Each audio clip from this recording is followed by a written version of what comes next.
Este podcast tem o apoio da Hills Pet Nutrition. Olá, sejam bem-vindos ao podcast da Veterinária Atual. O meu nome é Joana Vieira, diretora editorial da revista. Neste episódio vamos focar-nos na alimentação animal, um tema que tem gerado alguma controvérsia, com novas tendências a surgirem nos últimos tempos. E por isso mesmo vamos perceber o que são mitos, de facto, e, por outro lado, aquilo que passa pelo crivo da evidência científica. Para nos falar sobre este tema, vamos ter à conversa a professora Ana Luísa Lourenço, que tem mestrado e doutoramento em nutrição animal e é especialista europeia em nutrição de animais de companhia. É também docente e investigadora da UTAD, leciona nutrição clínica e fisiologia animal, faz parte do comitê científico da FEDIAV e é também fundadora de uma empresa que presta serviço de consultoria em nutrição de animais de companhia. Portanto, ninguém melhor do que a professora Ana para nos falar sobre este tema. Seja bem-vinda. Obrigada, bom dia.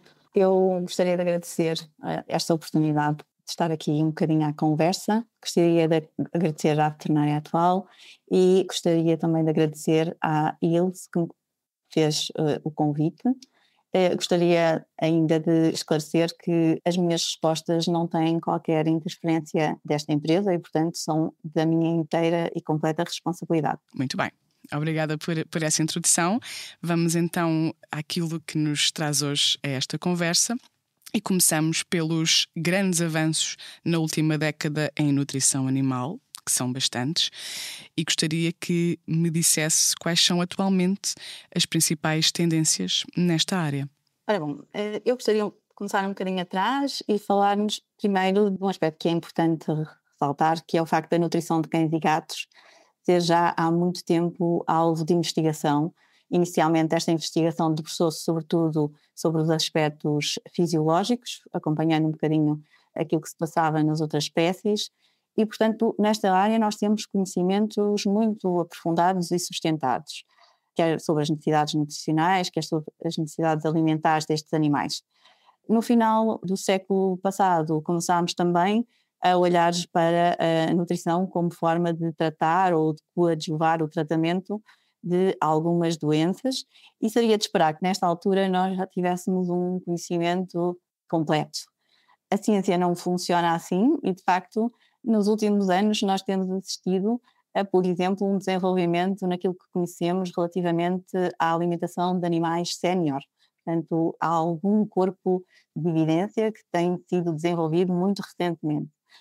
Por exemplo, em relação à parte de doença, de tratamento e coadjuvante de tratamento, porque neste caso nem sequer é um tratamento, a doença renal felina tem sido também um dos objetos de grande investigação e temos vindo a conhecer aspectos muito interessantes na forma como lidar com esta doença.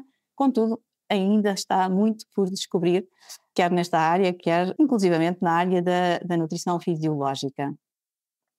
Voltando agora assim um bocadinho mais para a investigação numa área mais atual, digamos, não podemos aqui deixar passar o papel do microbioma, que tem sido alvo de intensa investigação, quer na sua manipulação via alimentação, quer no impacto que a alimentação vai tendo a este nível, e portanto, e não é só o foco no que se passa no intestino, mas sabemos agora que tem um impacto a nível sistémico e, portanto, é uma via que está a ser desenvolvida no sentido de tratar, mas sobretudo prevenir doença e prolongar a esperança média de vida dos nossos animais por esta via. Relacionado com a nutrição animal, temos ainda a área da sustentabilidade, que é uma área que às vezes passa um bocadinho despercebida, mas a sustentabilidade da alimentação de cães e gatos, sendo animais carnívoros, competem os nossos alimentos, no fundo, e, portanto, esta tem sido também uma área com bastante investimento e bastantes resultados em termos daquilo que vamos sabendo e da forma como melhor devemos gerir a produção destes alimentos. Agora, relativamente às tendências. Estas tendências, por muitas vezes, na essência, têm algo que é sustentado do ponto de vista da ciência, mas depois rapidamente se fazem extrapolações e perde a determinada altura a ligação com aquilo que é a evidência científica.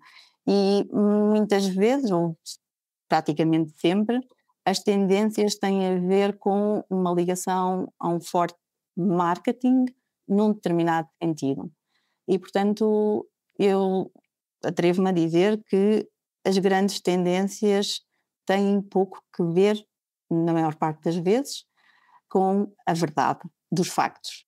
E uma das dificuldades é que uma parte importante dos factos são muitas vezes contraintuitivos. E quando isto acontece, é ainda mais difícil controlar os mitos e as tendências sem sustentação, porque de facto é contraintuitivo e aquilo que não é um facto é quase intuitivo. Portanto, a única forma de lidar com este tipo de situações, na minha perspectiva, é exatamente comunicar e explicar sem ter um objetivo à partida. Portanto, simplesmente apresentar os factos e discuti-los de forma séria. E acredito que isso esteja muito relacionado também com a disseminação da informação, não é? Pela internet.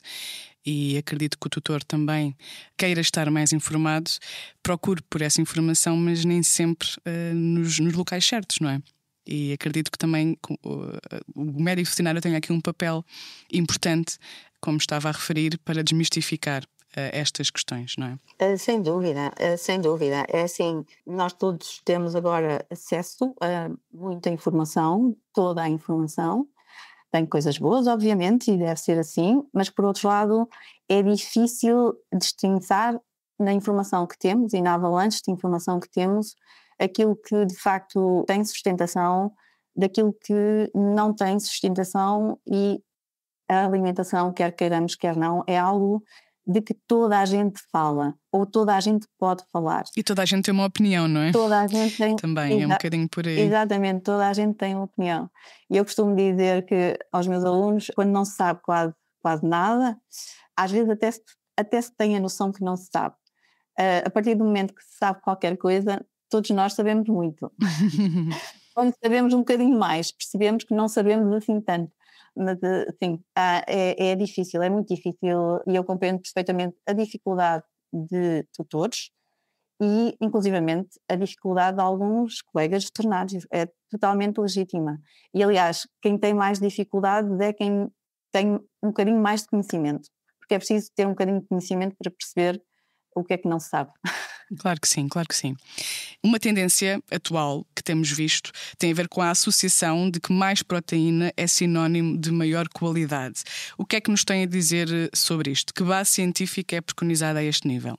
Bom, esta questão de mais proteína está associada a maior qualidade, normalmente está associada de facto à relação que se estabelece entre a natureza dos animais. Estes animais, cães e gatos, são carnívoros, portanto, como carnívoros que são, têm nas suas dietas grandes quantidades de proteína e, como tal, para estes animais é melhor termos ou níveis mais elevados de proteína. Uhum. E também associado um bocadinho também, se temos menos proteína, vamos ter mais hidratos de carbono, por exemplo, que é uma coisa que se vê como negativo. Portanto, mas focando aqui na questão da proteína, o que acontece é os cães e os gatos utilizam, quando ingerem a proteína, utilizam-na em duas grandes situações. Uma é para cobrir as necessidades de proteína que têm um propósito estrutural e funcional. Mas se lhe dermos proteína para além desse valor, aquilo que vai acontecer é a proteína vai ser utilizada como fonte de energia. E, de facto, em termos de ambiente natural, é isto que acontece. Uma parte importante da energia provém da proteína. Uhum. O que acontece é que, como é que nós podemos, ou de que outros locais podemos ir obter energia? Podemos ir obter da gordura, podemos ir obter dos hidratos. Em natureza, estes cães e gatos, não ingerem quantidades significativas de hidratos de carbono. Uhum. Portanto, toda a energia vem da gordura e da proteína. Então, o que é que acontece? De facto, quando nós oferecemos mais proteína a estes animais, eles, ao utilizar a proteína como fonte de energia, vão ter que lidar com os produtos dessa utilização. Porquê? Porque se produz o grupo amina, vá lá, não é utilizado, vamos produzir amónia, a amónia é tóxica e então o fígado tem de produzir ureia e essa ureia tem de ser eliminada pelo rim. Então nós temos de ter noção que quanto mais proteína nós fornecermos a um animal, ele não vai utilizá-la para propósitos estruturais e funcionais, porque isso tem um limite. É como connosco, quando ingerimos mais proteína, não ficamos mais musculados. Certo. Ficamos mais gorditos.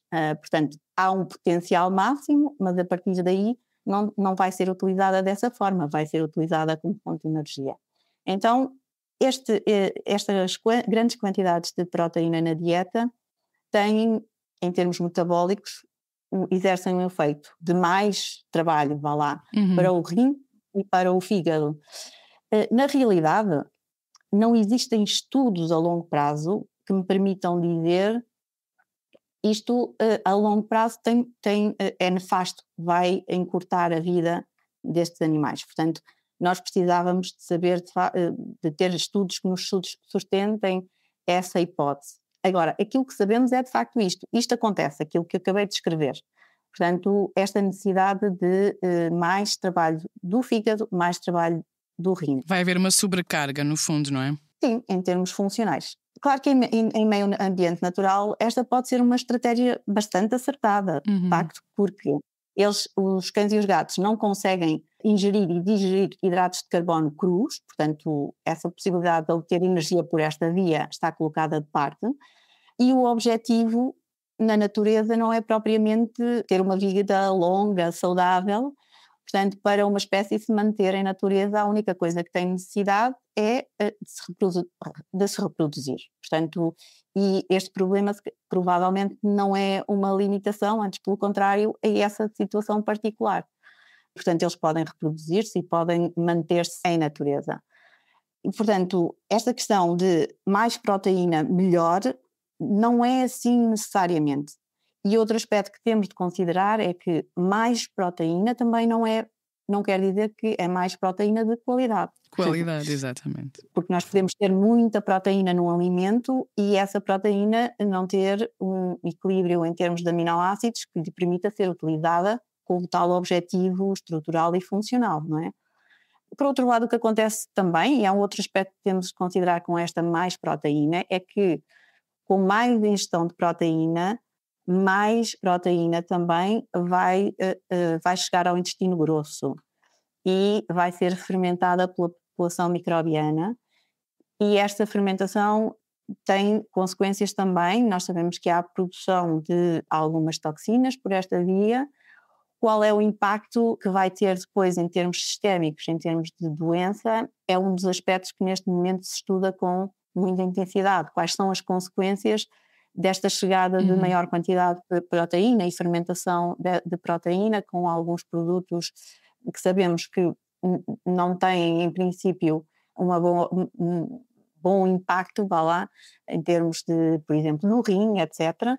E há muita investigação nesta área. Portanto, mas agora só para fazer aqui o ponto da situação, é esta associação que se estabelece mais proteína necessariamente melhor qualidade, tem de facto a ver com aquilo que se passa em natureza. E é assim, temos de avaliar, para mim, por exemplo, o que é natural é bom é muito redutor e não me chega. Eu tenho de saber, é bom porquê? Quais são os meus objetivos e quais são as consequências, e de facto eu acho que podemos fazer melhor que a natureza. Claro que Até sim. porque a natureza, eu costumo dizer, nem sequer tem um objetivo. Se adaptam, portanto, há determinadas condições, se os animais se adaptam às condições ao ponto de se poderem reproduzir, mantêm em natureza. Quando isso não acontece, entram em extinção e a natureza não se importa muito com isso. Portanto, tem a ver aqui com o instinto de sobrevivência, não é? E é preciso adaptar ao contexto atual. Falou aí em alimentação natural e também existe, de facto, uma corrente a esse nível da alimentação crua como sendo mais natural, entre aspas, e, portanto, com indicações de que esta poderá ser mais saudável. Recentemente, penso que surgiu até um estudo que nós divulgamos na Veterinária Atual, que indica que a alimentação com dietas cruas é um fator de risco no desenvolvimento da resistência aos antibióticos em cães. Portanto, esta foi a conclusão de uma revisão, literatura científica, digamos assim. O que é que nos pode dizer sobre esta tendência também? Bom, mais uma vez, esta tendência está relacionada com o que é natural é bom, o que acontece na natureza é bom. Como já disse, na natureza os objetivos são bastante diferentes daqueles que temos atualmente para os nossos animais. Portanto, o que queremos é a longevidade, até inclusivamente castramos. Portanto, a reprodução não é na maior parte das situações o objetivo. E também temos de ter noção que os animais em natureza comem alimentos crus, mas vivem em meio natural, como o nome indica, e, portanto, há algumas questões que não se colocam na natureza e que, quando temos os animais à nossa responsabilidade, porque esta questão não é só um problema de saúde pública, é também um problema especificamente aos animais. O cão e o gato podem ficar doentes com a ingestão de alimentos contaminados. E o que acontece é que quando as dietas são ingeridas, os alimentos são ingeridos crus, não sofrem um tratamento térmico. O tratamento térmico permite destruir o risco biológico. Eu sei que se preconiza o congelamento e o congelamento em determinadas condições que se assume que destroem o risco biológico quando, na realidade, isso não acontece. Portanto, o congelamento pode reduzir ligeiramente o risco, mas quando se congelam os animais, bactérias, inclusivamente parasitas, portanto, há numerosos estudos que nos indicam que os alimentos estão contaminados. Tal como os nossos alimentos também estão contaminados, no caso dos alimentos animais ainda é maior o risco, porque o cuidado associado pode ser, não tem de ser, mas pode ser, até da forma como são conservadas, aumenta esse risco. E não sendo, enquanto os nossos alimentos são tratados termicamente, porque nós cozinhamos esses alimentos, no caso dos alimentos para cães e gatos, o objetivo é dá-los, oferecê-los crus.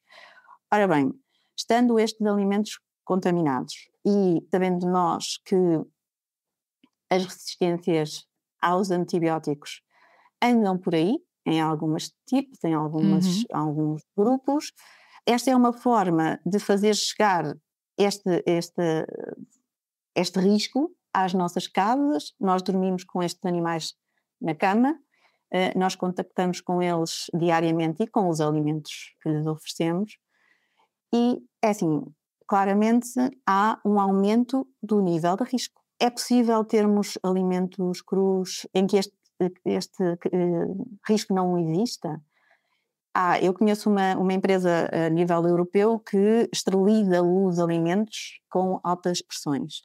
Acontece que depois os alimentos para animais ficam com os preços exorbitantes. Claro. Portanto, há a possibilidade de eliminação, mas não é aquilo que encontramos diariamente e em termos de preço, não é? Custo associado, é um custo poderá não compensar, não é? Exato. Eu queria também aqui falar de outro aspecto, que é relacionado com as dietas cruas. As dietas cruas podem ou não incluir hidratos de carbono. No caso de incluírem hidratos de carbono, essa parte tem de ser obrigatoriamente cozinhada, tratada termicamente. Caso contrário, os hidratos de carbono não são digeridos nem absorvidos pelos animais de companhia, tal como nós não os fazemos. Nós cozinhamos os hidratos para os poder utilizar.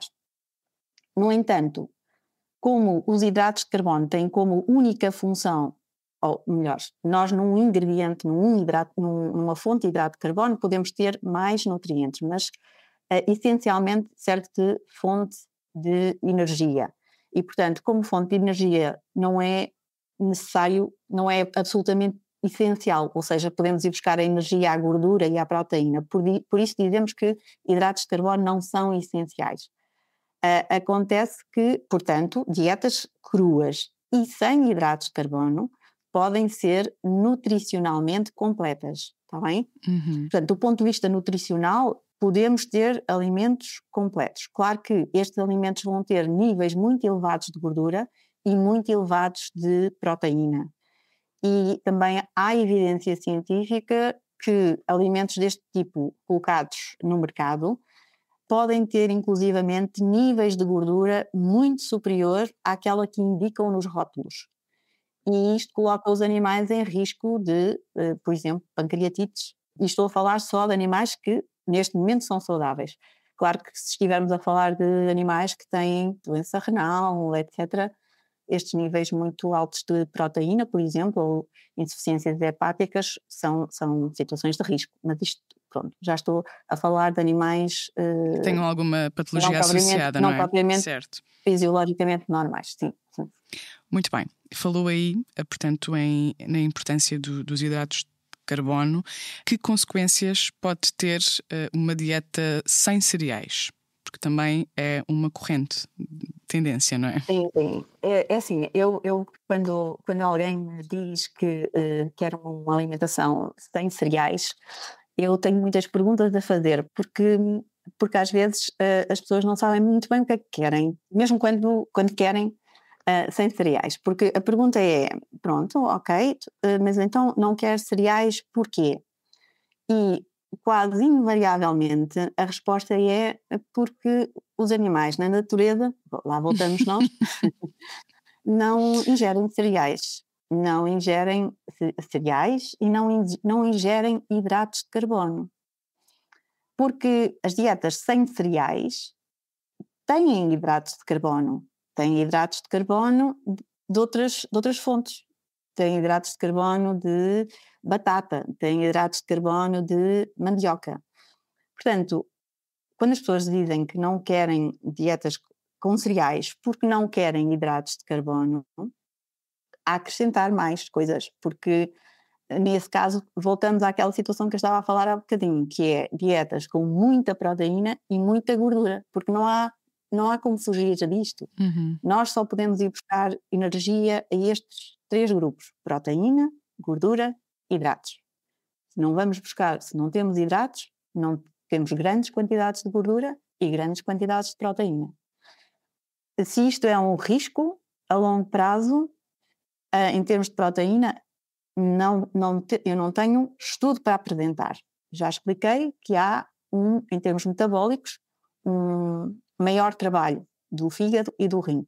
E depois há outra coisa que eu gostava muito de esclarecer aqui, que é, não é pelo facto de não darmos a um cão ou um gato hidratos de carbono na alimentação que as células destes animais não vão utilizar hidratos de carbono. Porque a fonte primordial de energia para a maior parte das células é a glucose. Portanto, e a glucose é um açúcar simples. O que acontece é que os cães e os gatos vão ter que produzir esse hidrato de carbono metabolicamente. Em relação àquilo que fazemos quando lhes damos na dieta, neste momento nós podemos fazê-lo, podemos tratar este hidrato de carbono, portanto ele vai ser digerido e vai ser absorvido diretamente, portanto é uma fonte mais direta de hidratos às células, aliviando o trabalho, vamos lá dizer, do fígado e do rim.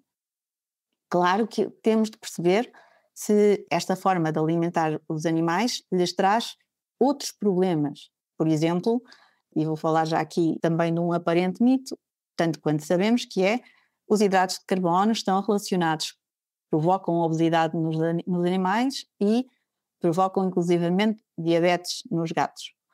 A evidência científica não nos mostra isto. Antes, pelo contrário, o que provoca a obesidade e depois a obesidade provoca ou é responsável pela diabetes nos gatos tem a ver até muito mais com a gordura dos alimentos e não propriamente com os hidratos de carbono. Portanto, este é outro mito que se extrapola a partir do facto dos animais não ingerirem hidratos de carbono na natureza e, portanto, mas eu posso acrescentar que, de facto, há estudo intenso na tentativa de perceber se os hidratos de carbono, os tratamentos térmicos, por exemplo, ao alimento, podem ou não trazer desbenefício, digamos assim, para cães e gatos. Até ao momento não se conseguiu identificar, de facto, muito antes, pelo contrário, muitas vezes em termos de evidência científica. Pronto, eu estou-me a alargar um bocadinho, Sem mas problema. então, voltando aqui aos cereais, nós temos de olhar para os alimentos, na minha perspectiva, como aquilo que são. Quais são as características destes ingredientes? Que nutrientes nos podem trazer para as nossas dietas de cães e gatos? De que forma é que há um impacto em termos de, a longo prazo, da utilização destes alimentos? Esta questão dos sem cereais, muito recentemente, conduziu a uma situação que foi o surgimento de cardiomiopatia dilatada em cães nos Estados Unidos. Uma situação que nos apanhou completamente de surpresa, porque aparentemente a cardiomiopatia dilatada pode estar relacionada com uma deficiência num aminoácido, que é a taurina, e estes animais que apareciam com esta situação de cardiomiopatia dilatada eram cães que, assumimos nós, não tinham a taurina como um nutriente essencial. Uhum. E esteve muito associada, em termos de surgimento, a alimentos que não tinham cereais. Neste momento, este problema aparentemente é um problema multifatorial, mas que pode estar, e pensamos que esteja relacionada, com este tipo de dieta também, não é? Exato, com a substituição de um ingrediente que nós conhecíamos bem por ingredientes que também trazem hidratos de carbono, mas que não conhecemos tão bem. Portanto, tiramos os cereais, mas incluímos outro tipo de ingredientes, leguminosas, por exemplo, que podem provocar um aumento das perdas de taurina e que nos animais que estão mais ali no limite passa a ser um nutriente essencial para este grupo e, portanto, faz-nos surgir o problema. Eu com isto quero dizer o quê? Quero dizer que a substituição de ingredientes que nós conhecemos porque os utilizamos há muito tempo e conhecemos as consequências nos animais, porque é importante saber o que é que eu posso ter um raciocínio teórico, mas depois tenho sempre a olhar para a consequência quando ofereço o alimento ao animal. E, portanto, temos ingredientes que usamos tradicionalmente e conhecemos bem os seus efeitos, e depois, na procura de alternativas, utilizamos alimentos que não são tão bem conhecidos. E estas situações podem... E há sempre esse risco associado, não é? Exato, exatamente. Muito bem. E isto leva-nos também aqui à questão da importância, calculo eu, de uma dieta personalizada, particularmente em animais que não são tão saudáveis. E isto fica um bocadinho aqui a cargo e à gestão do médico veterinário também fazer essa ponte com o tutor. Para terminar, Ana, falámos há pouco sobre a disseminação da informação pela internet, nas mais diversas formas, mas que de facto existe, e o tutor que pretende estar mais informado e que, com a melhor das intenções, tenta ter disponível a melhor informação a esse nível para o seu animal, mas que nem sempre vai à fonte mais credível. E isto também leva aqui a algumas consequências que se prendem com as receitas caseiras, não é? E com aquela tendência de que a alimentação caseira é mais saudável também do que a dita comercial, as rações. Para terminar, o que é que gostaria de dizer a este nível? Bom, então, em relação a esta informação que encontramos dispersa na internet, o que dissemos há pouco, que qualquer pessoa pode falar sobre nutrição, é assim de facto, e qualquer pessoa pode colocar uma receita de dieta caseira para cão ou para gato na internet. Da experiência que tenho, e olhando para as receitas que normalmente encontro na internet, não é preciso sequer eu fazer algum tipo de contabilidade para perceber que aqueles alimentos não são completos e equilibrados. E qualquer alimento para cão e gato tem de, no mínimo, serem alimentos completos e equilibrados. Quero eu dizer o quê? Quer dizer que temos de ter naquela receita todos os nutrientes essenciais acima dos níveis mínimos recomendados e abaixo dos máximos quando conhecidos. Estas receitas, a maior parte delas não têm estas características. E eu estou a dizer que isto é o mínimo, porque depois há um intervalo no interior do qual nós temos de otimizar as receitas. Para além disso, a maior parte das receitas que encontramos caseiras na internet, se 10 pessoas fizerem aquela receita, nós vamos ter no final 10 alimentos completamente diferentes, com características totalmente diferentes, e mesmo que fossem fórmulas que à partida poderiam ser completas e equilibradas, a maior parte delas, depois de confeccionadas, não são.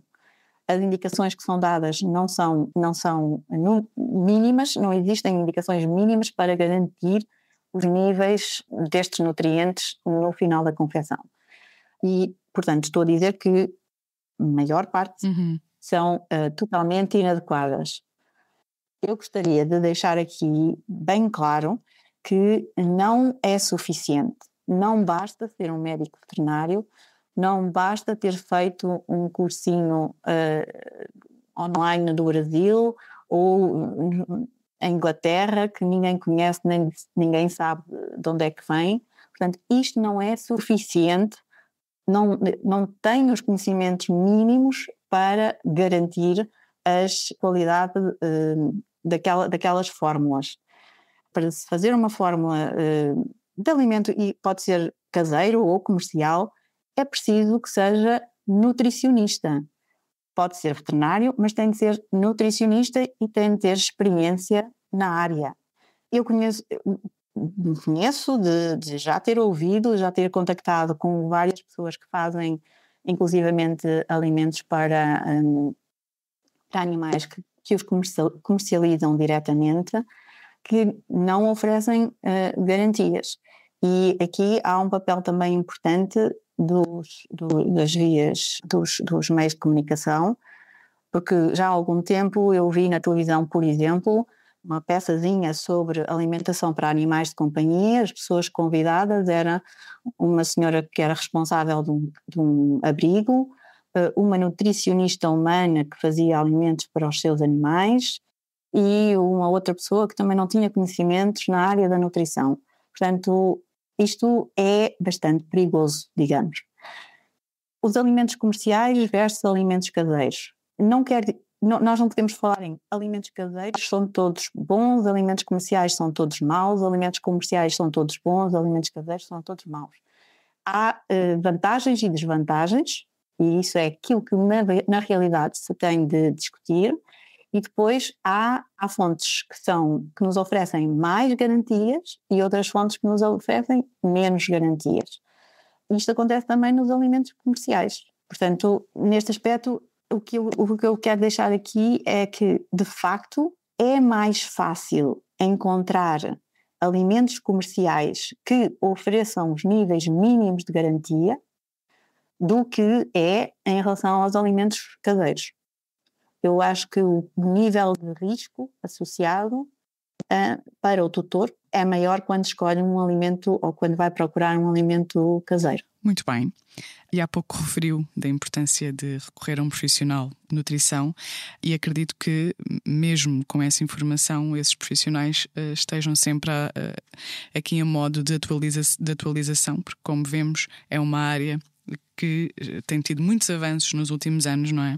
E que exige aqui, por parte do profissional, uma grande atualização também a esse nível, em consonância com a evidência científica. Para terminar, Ana, gostaria de partilhar algum caso peculiar no seu percurso profissional relativamente à nutrição animal que a tenha marcado.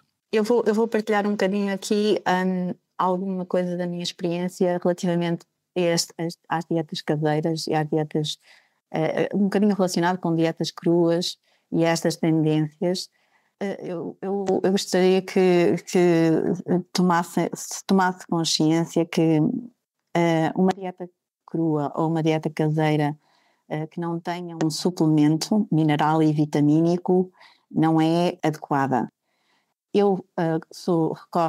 Recorrem ao serviço da empresa que fundei com frequência tutores e colegas veterinários que me fazem a referência dos casos para situações muitas vezes relacionadas com dietas deste género. E posso partilhar, por exemplo, o caso de um gatinho, um gato que foi de uma raça russa. Portanto, o dono do gato foi buscá-lo à Rússia, foi informado por quem criava esta raça que o animal deveria comer alimentos crus e, portanto, uma dieta caseira crua. O animal era um gato em crescimento, foi-me referido porque praticamente não tinha esqueleto, portanto, cada movimento o animal partia. Uhum.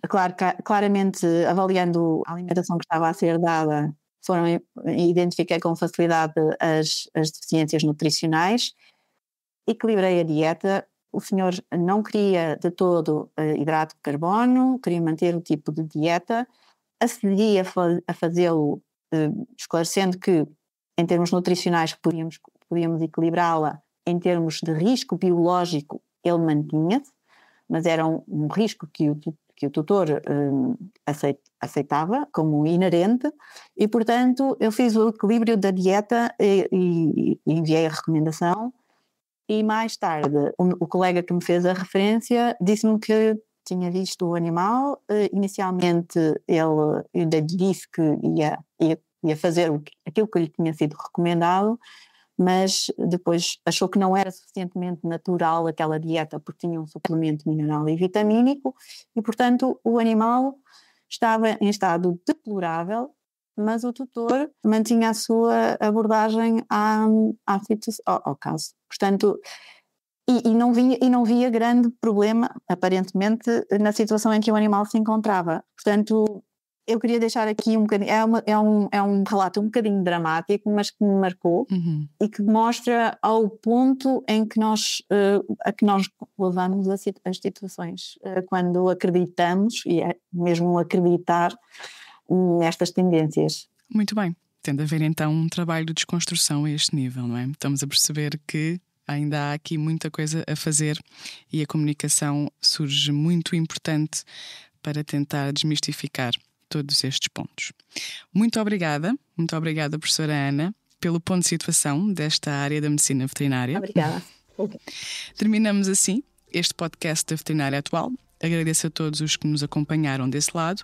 Esperamos por si no próximo episódio. Até lá, acompanhe a Veterinária Atual através do site, das redes sociais e da revista em papel.